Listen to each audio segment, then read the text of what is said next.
lepas dan aman, duduk sini, senang. Dan 5 bulan yang lalu, tepatnya 7 hari bulan Ogos, orang tua saya, mereka itu dalam 80-an. My father is 84, mother 79. Saya ceritakan sedikit kerana imagine, tuan-tuan, satu malam gelap gulita dan mereka itu mesti pergi satu tempat mana itu mereka belum tahu. So selama 80 tahun mereka cari duit, bangun rumah, tanah besar, 2 tingkat.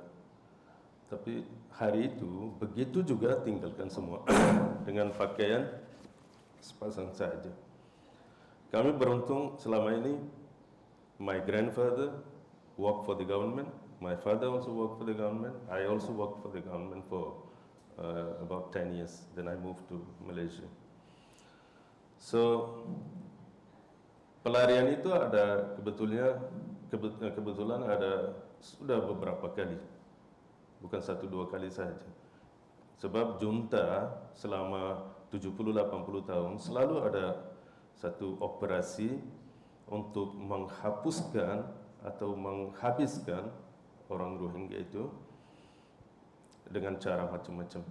Tapi kami tak pernah lari. Kami kerja untuk kerajaan, selalu duduk di bandar kecil yang paling barat Myanmar. So kali ini tidak terkecuali. Sebab ada satu peperangan. Luar negara kami ini sekarang ada perang saudara, mungkin sudah tahu semuanya. So 2 hari sebelum yang awal Ogos, rebel group dengan junta, dua-duanya akan jadi ada perang besar-besaran di bandar saya terutama. Dan dua-duanya bagi tahu, sebab situ majority Muslim, majority Rohingya, 80%. Kamu semuanya mesti lari, mesti pergi saja, mana saja. So you have to vacate the whole town because we are going to have fight. So terpaksa semuanya kena lari.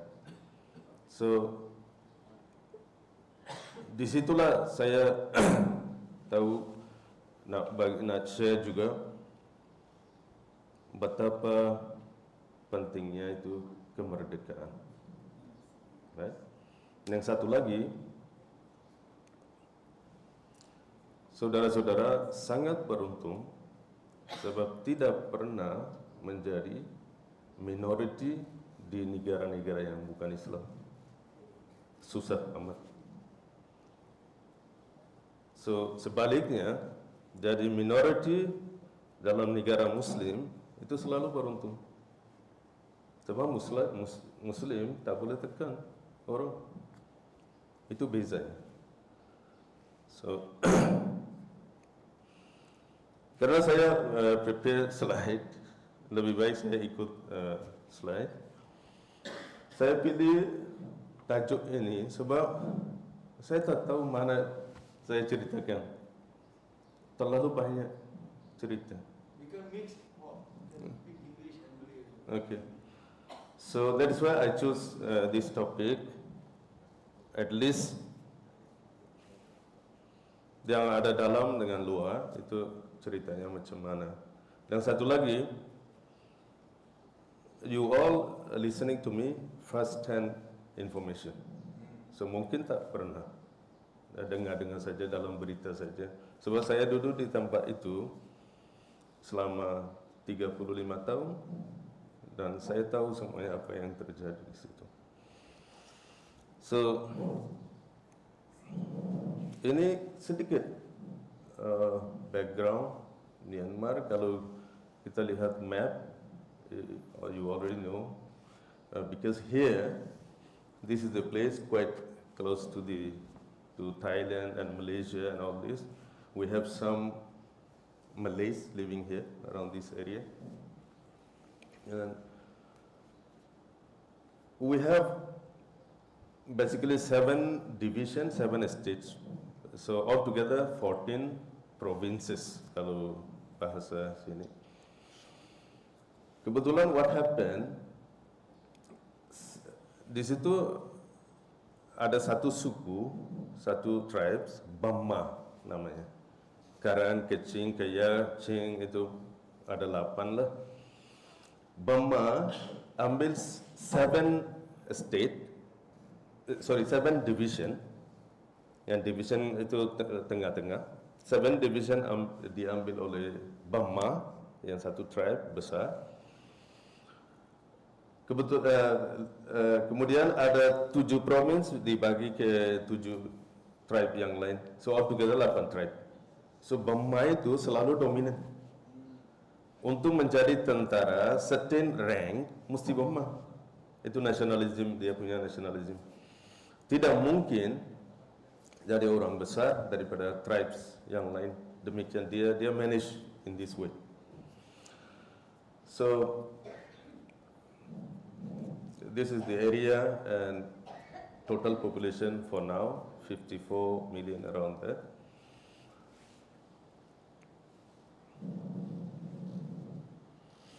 So sedikit cerita, saya bukan sejarawan, tapi I take this information from the reliable sources. We have first Anglo-Burman. English datang ke India, daripada India dia masuk daripada bawah tadi. Bawah. And 1852 they come up to a little bit up to Yangon. And Mandalay means almost center. Dia ambil 1937. Sebelumnya daripada India dia rule. Now for us there is an independent Englishman, general. So and we have Japanese occupation. Kalau kita lihat sini, sejarah dengan Malaysia dengan Myanmar, we have many things in common.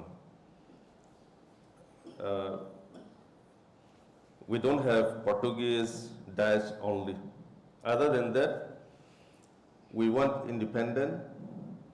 Once British came, of course, people were struggling to fight them back, but they were very strong.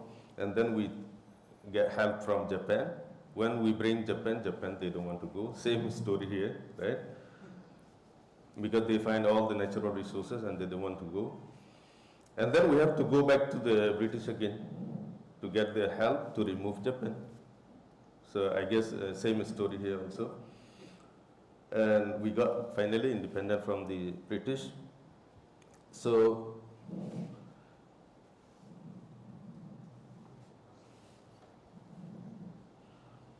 this is the story. To make it short, probably you see the figure, General Aung San. Aung San is the father of the country, like Bung Karno. So he was fighting, leading the independent group, rebel groups, and then going against the British. So he was educated in Yangon University. He has a degree, and father of the Aung San Suu Kyi. Yeah? Burmese, pure Burmese. No.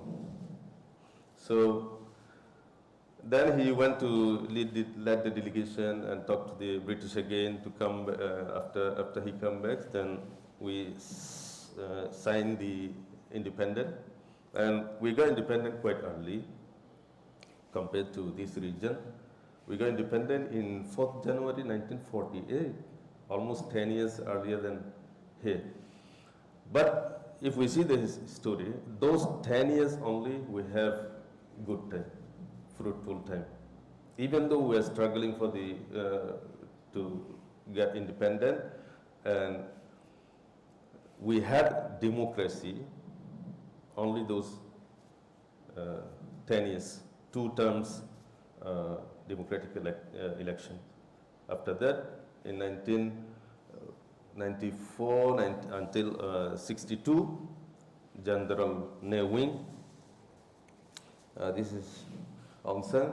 In the cabinet, he took deputy prime minister, but unfortunately, he and a group of cabinet members, before even independent, he was leading to get independent, but in 1947, we got independent in 1948, few months before, they formed the government already, and he was assassinated. In his cabinet team, one minister was Muslim, not Rohingya, but Muslim from other part of the Myanmar, education minister, his name Razak.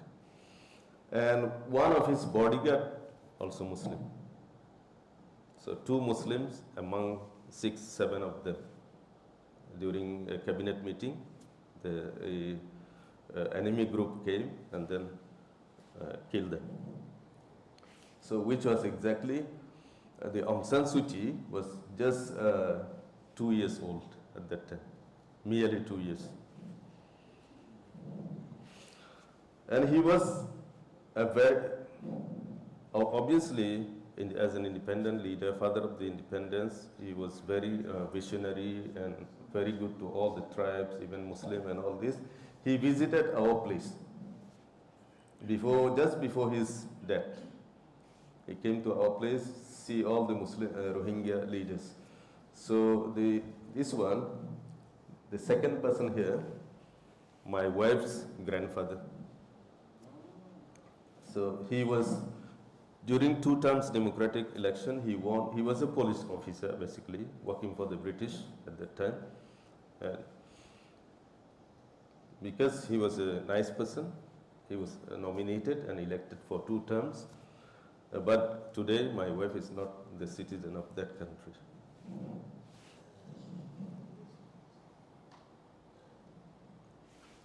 This is my wife's grandfather, this person. And all this, during 2 terms of democratic election, we had Muslim members won from my place, particularly, whereby the Muslims are majority. Obviously, my town is very close to the Bangladesh, and second majority, third majority, and so on. My place, almost 80% Muslims, but now all the Muslims, unfortunately, they have to vacate the city, they have to run away wherever they can. So these are the parliament members at that time. And what happened, to Antoine, we had at that time a very strong Mujahid groups. So due to one of the general, Ongji, nama dia Ongji, especially responsible for the Arakan. So our Mujahideen leaders and his team negotiated, and finally we were recognized as the national ethnic, like any other ethnic, because we were under denial before. And he accepted, and then Rohingya language become part of the national broadcasting. I don't get all these pictures. The person who was in the broadcasting of Rohingya language in the national TV and national radio, just for 2-3 years only. After that, the wing coup, the first coup we have. So my father's high school result was announced in Rohingya language, because in my country we still, high school is the highest in priority given, and announced in the national TV and radio, the result itself. So finally, this Mujahideen group surrendered. This is where we become weak, basically. We don't have any arms, we don't have any military group and all these insurgent groups. So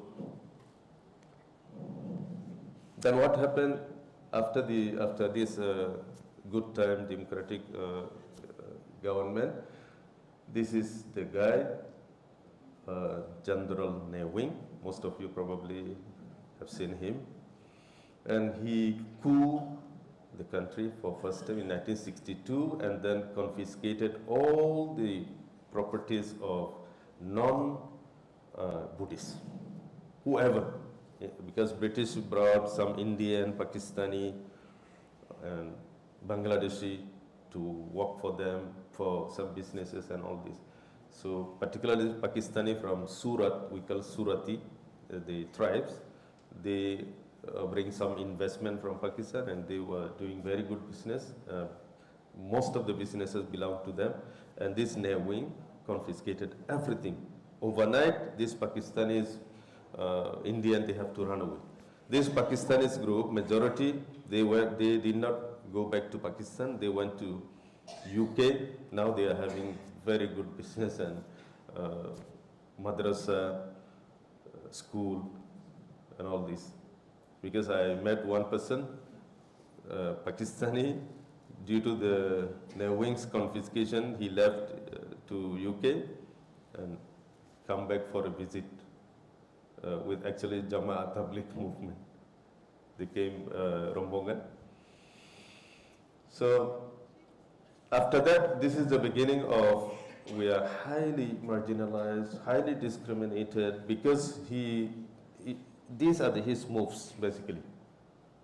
Immediately what he did, abolished, because we are having federal democracy at that time, he abolished all this. He said, country is going to be, we are going to have many separate countries if we go in this way. We have to be united. This is the tactics they use, the military, basically, to get attention from people.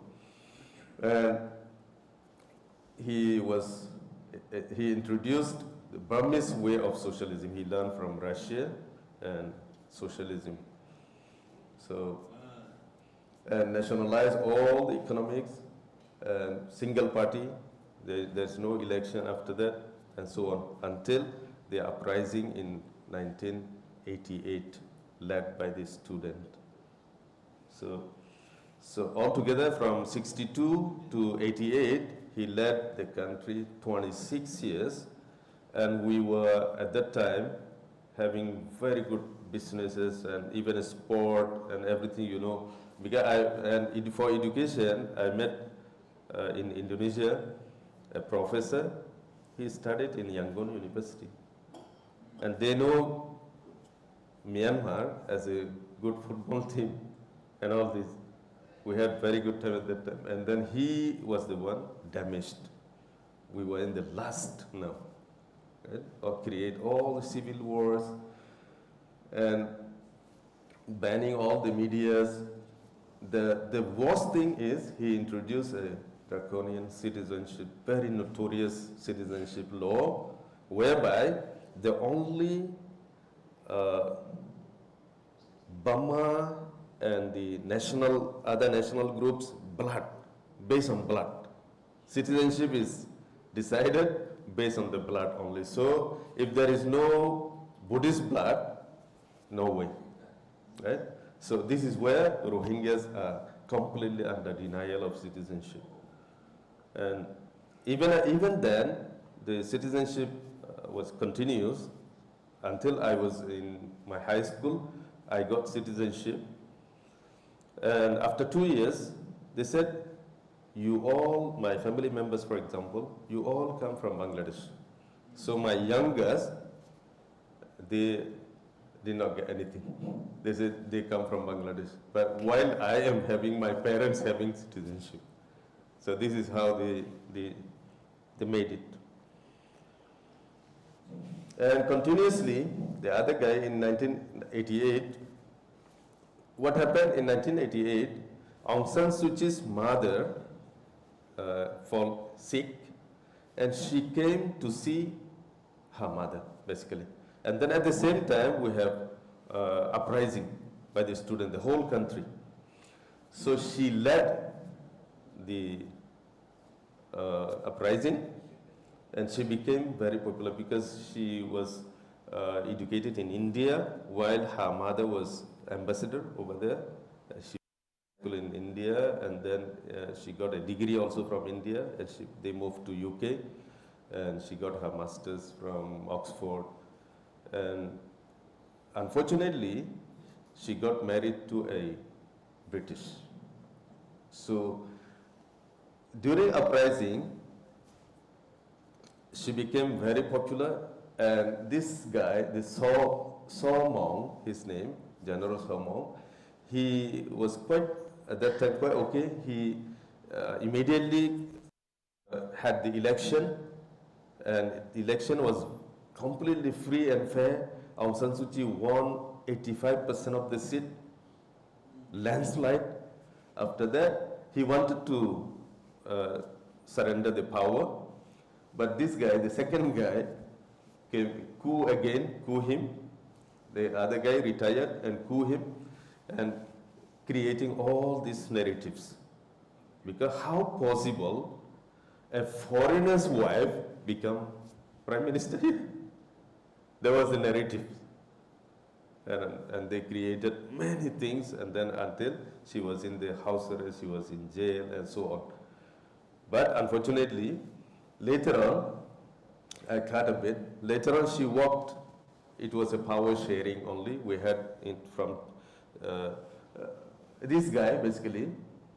He ran for almost 8 years. After that, because of the international pressure,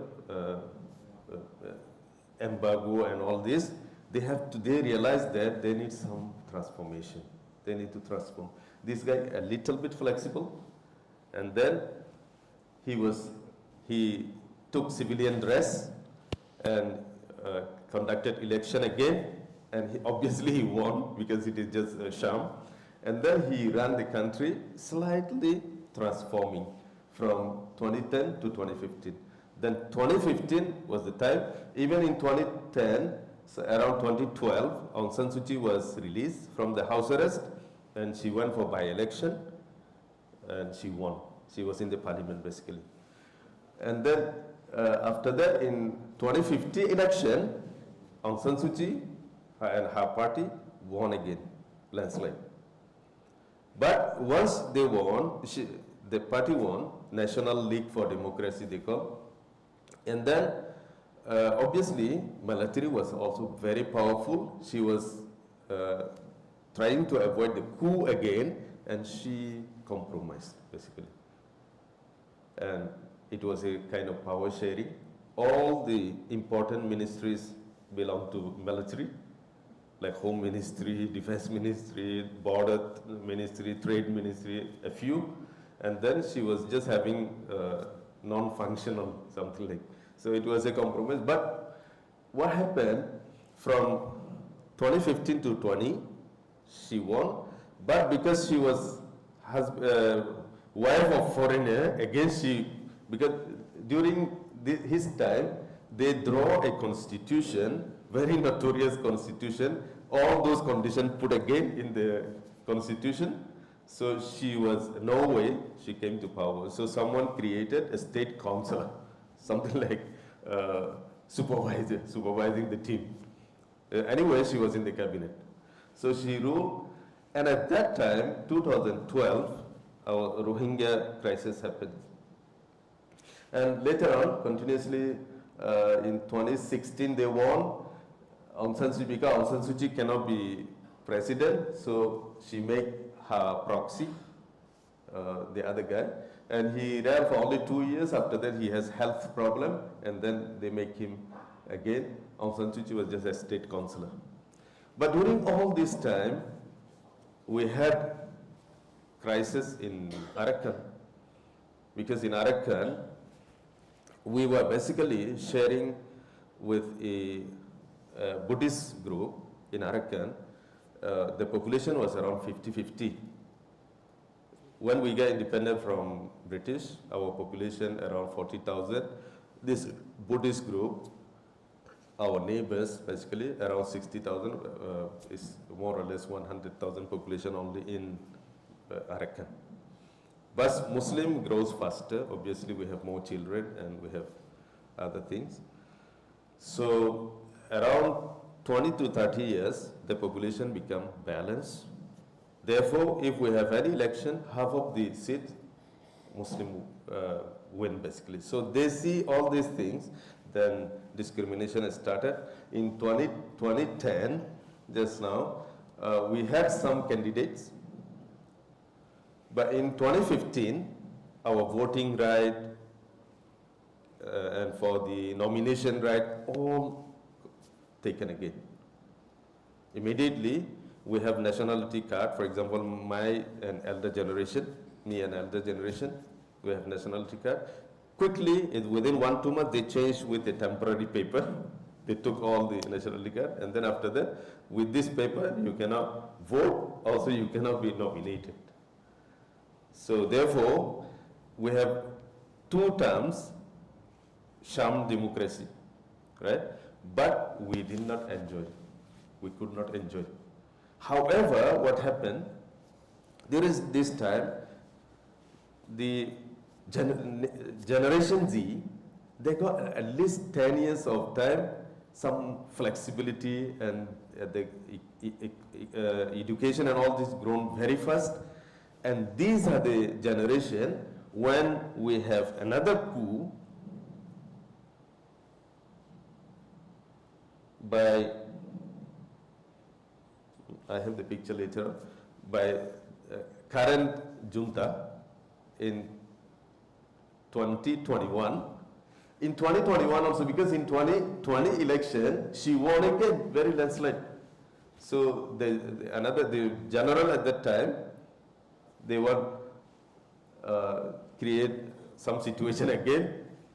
There are many reasons. Basically, they have given vote was not properly done, and registration was not done, and so many cases. And in February, 1st February 2021, we had a coup again. So when we had a coup, this Gen Z, we have mass demonstration, and people, they don't want to go back to the junta time again. So, but this current junta leader, they brush and they kill many students, many demonstrators, and all this. So finally, what happened? Because he thought that we have, every time military coup is there, and there is uprising. But when we kill some people, they get quiet again. So he was having this calculation only. But he forget that this is not previous time. We have all the medias and all these. Every single student you kill is recorded, right? And then, so finally, all these people, majority student, they took arm. This is what we are having now in our country. We have 333 banda, the whole country, among the 14 province. Now rebel group everywhere, war front become in everywhere. Military, the number, they are not able to handle all these things now. So what happened right now, until yesterday, every day we have town capturing by the rebel group.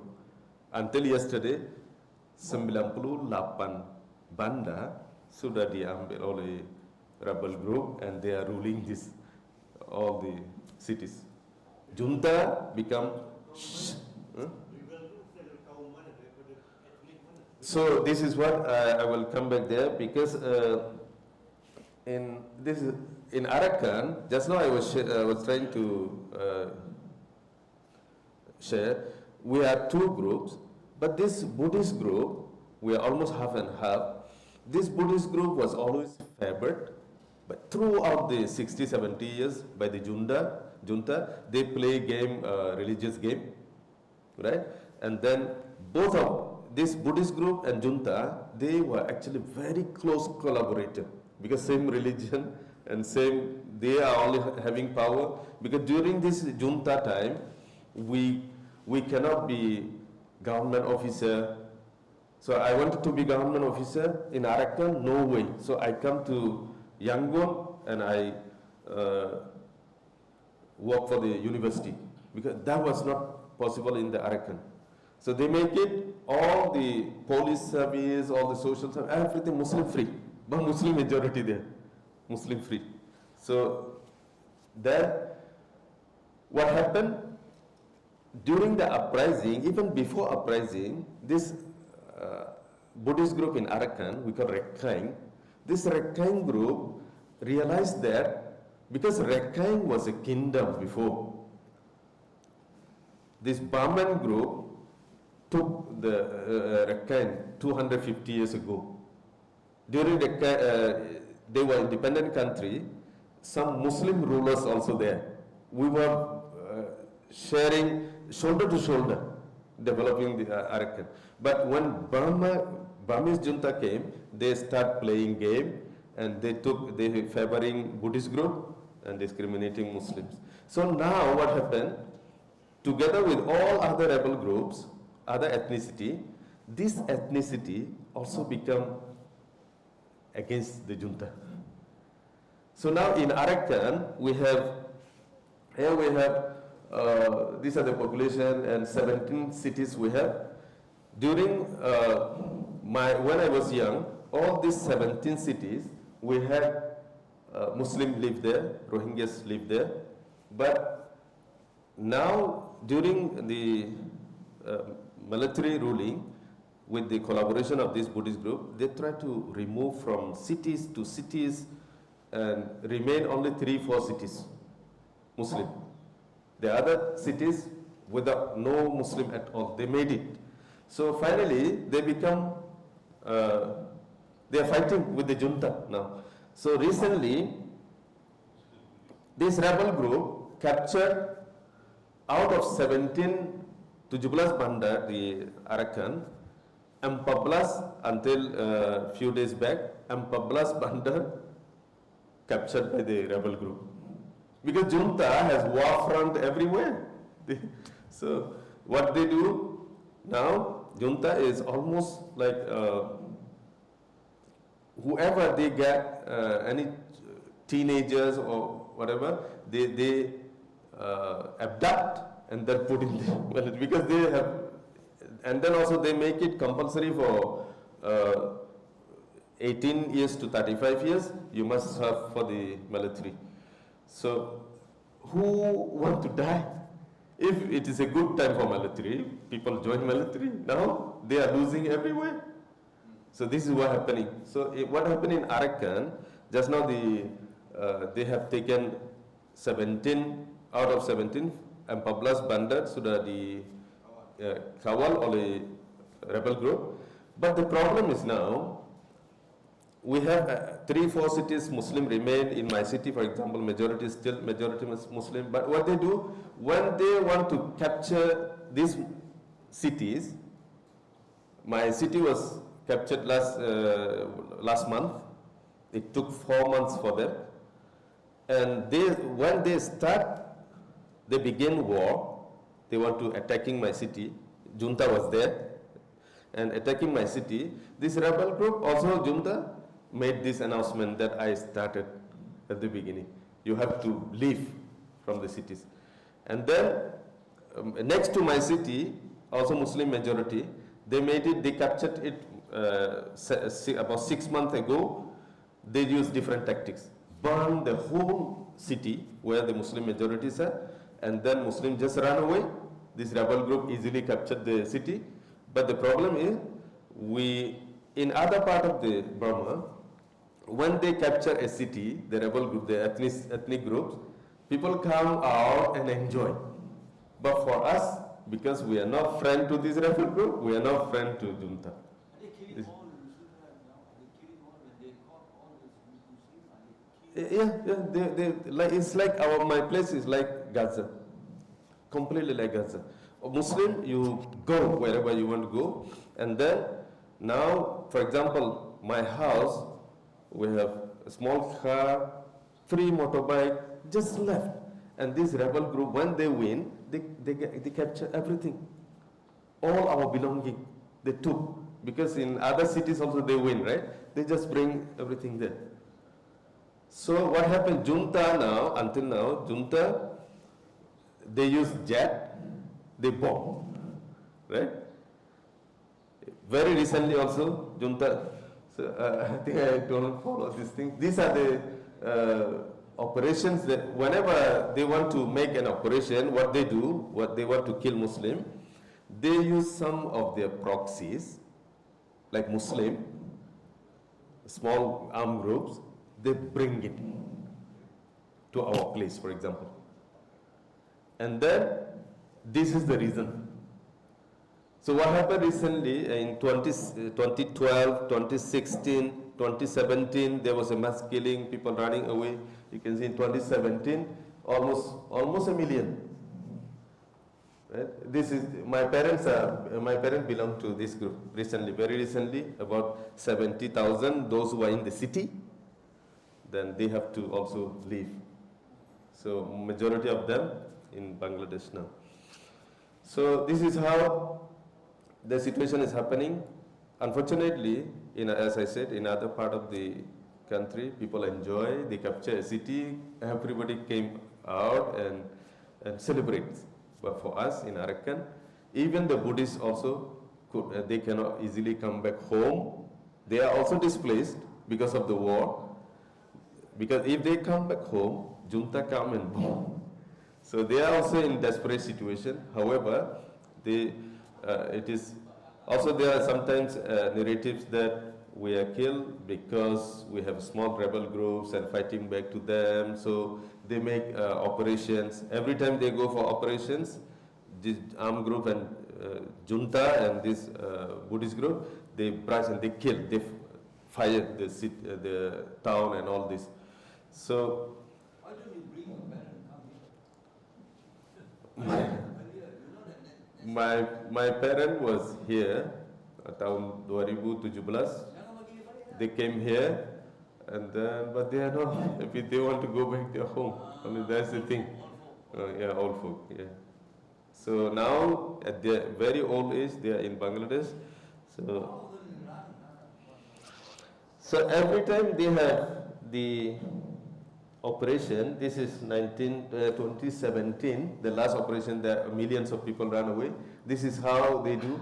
They burn down almost 300 of my grandfather's village, both sides, burn down, and then they are not satisfied. Bulldoze. If they come back from Bangladesh camp, if there is a negotiation, for example, they can be repatriated. But still, we do not even know where is my house and where is my land and all this. So they confiscate all the land, and finally, that caused people. This is the way I have many disgusting pictures. I don't want to show you. This is just one of them. Mass killing. You can see all these 10 or 11 guys in this grave. They immediately kill. And you can see their shirt. All the colors.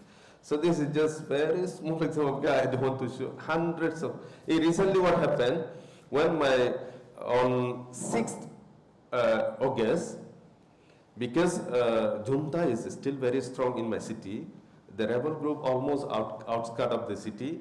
They also had long distance gun, launcher, and all this. How from the city they captured there, they got all the arms from there, and they use this. This was in 17.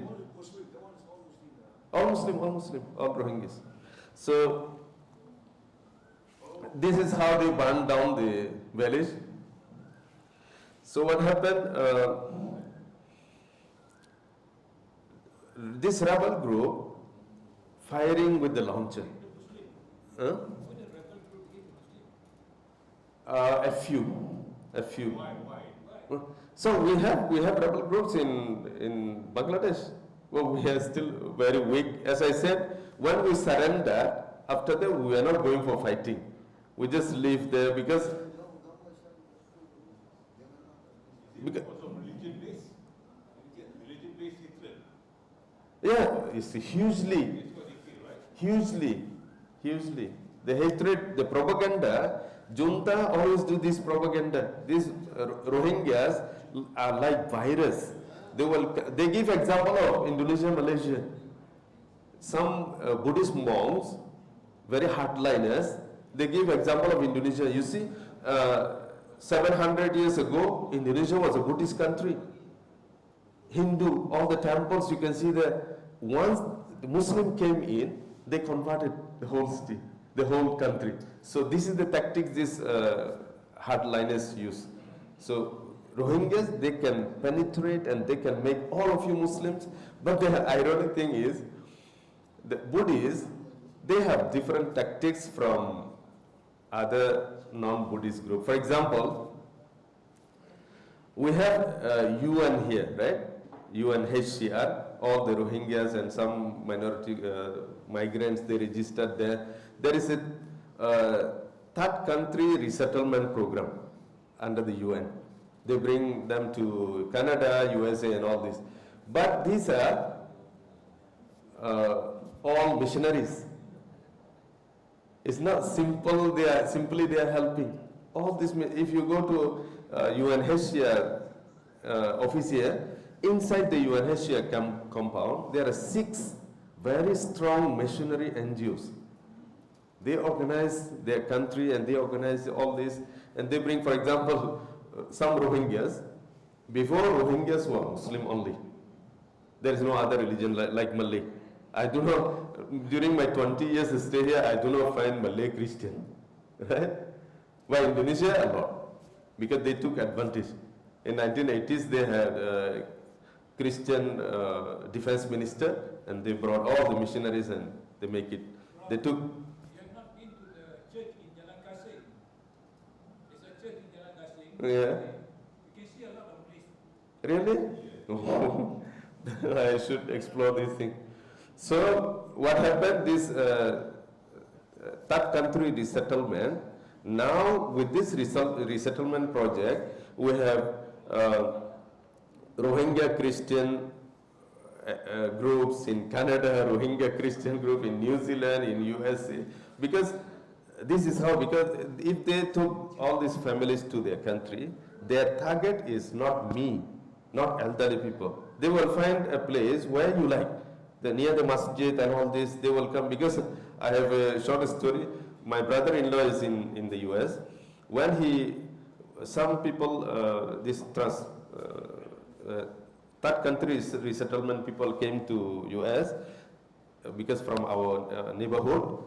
My brother-in-law visited them one time only. And they were very happy. After about 6 months, he visited them. They don't want to accept him because you come after 6 months only. Whereby every day morning, people come to us. They ask about our health. They bring all the food, and these are basically from church.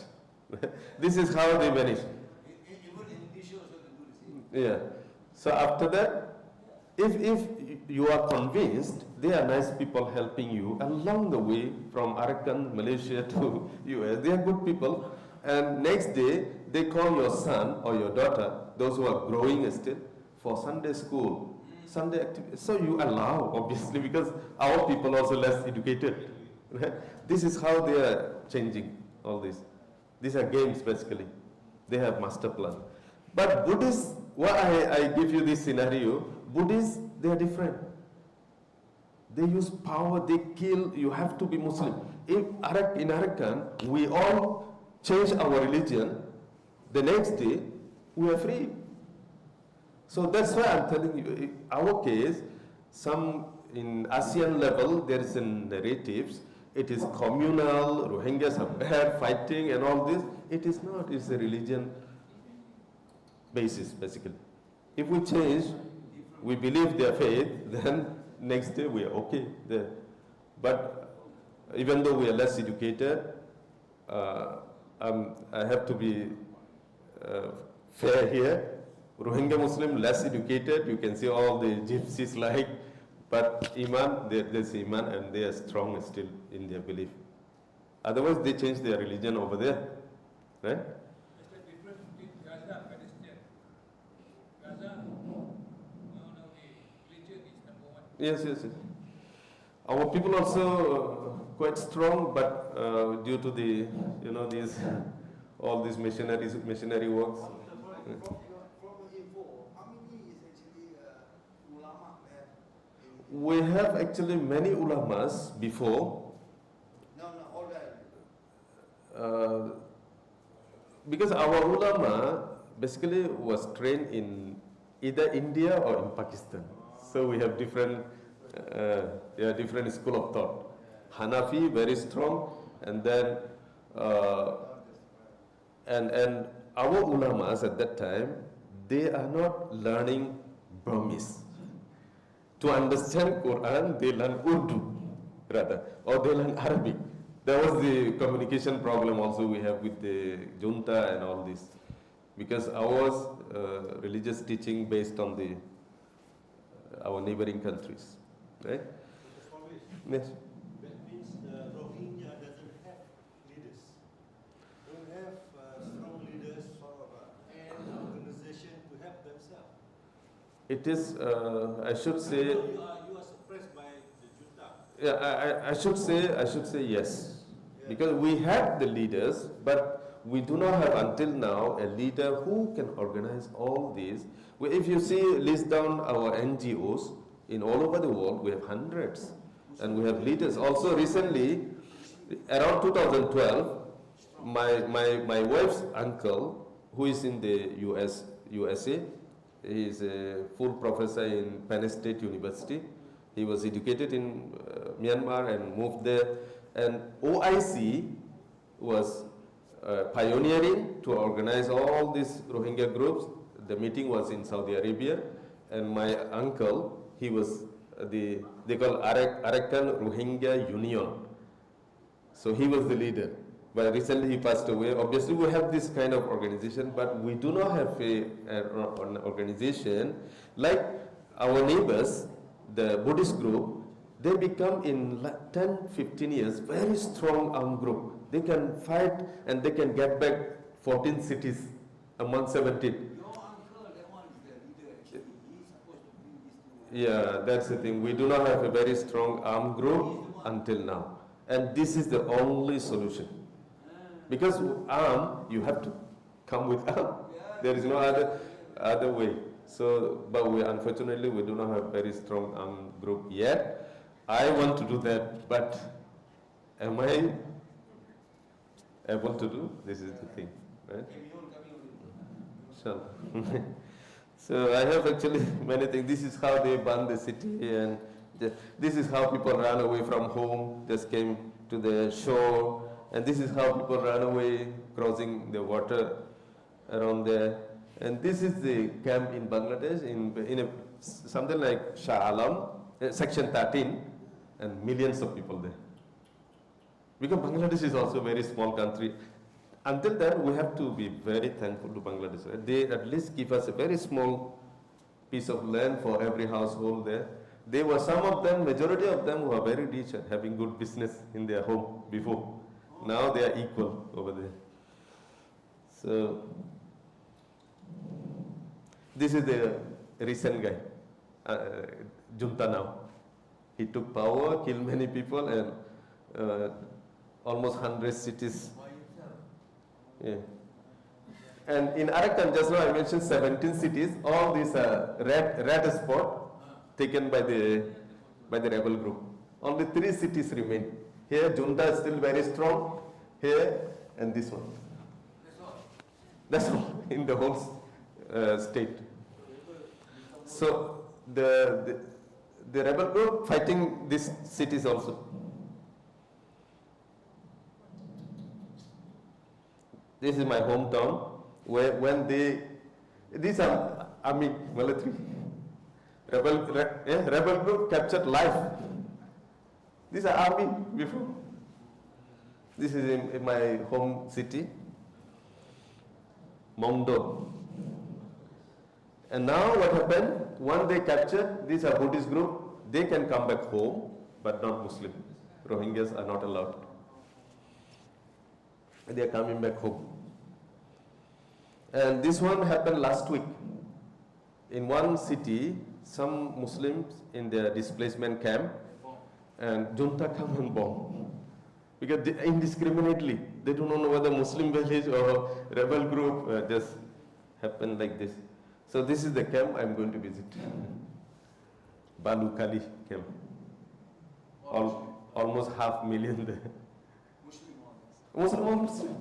My parents maybe somewhere joined them. Bangladesh. Bangladesh border. So I think this is the end. Thank you very much for listening to me, giving your time, very valuable time.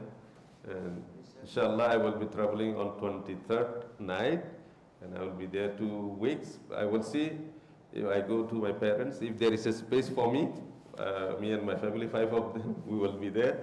If not, I have to find maybe nearby place to stay. You will be safe. Yeah, this is why until now I have not informed anyone. I'll be going something like sudden. Because if I inform, it's not really safe the place there. Inshallah. Thank you.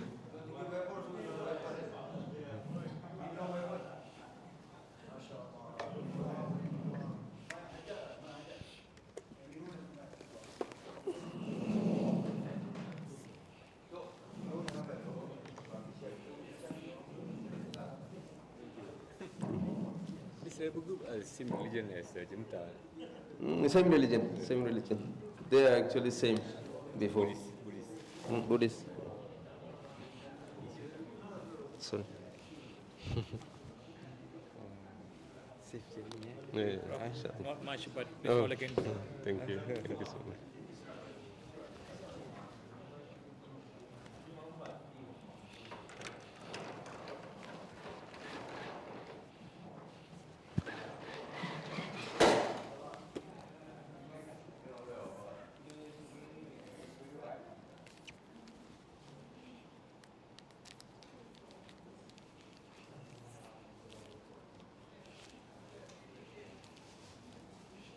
So now you are visiting to your Parents.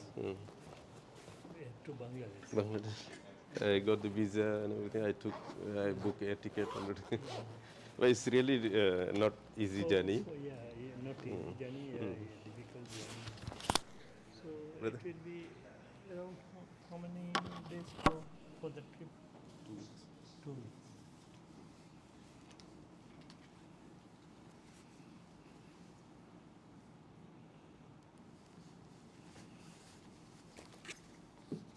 Twen- 27 this month.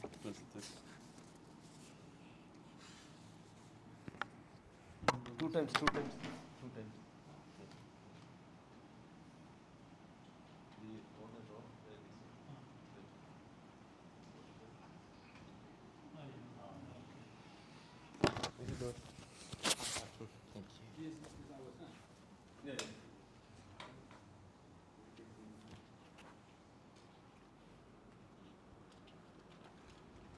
Ini memang menyala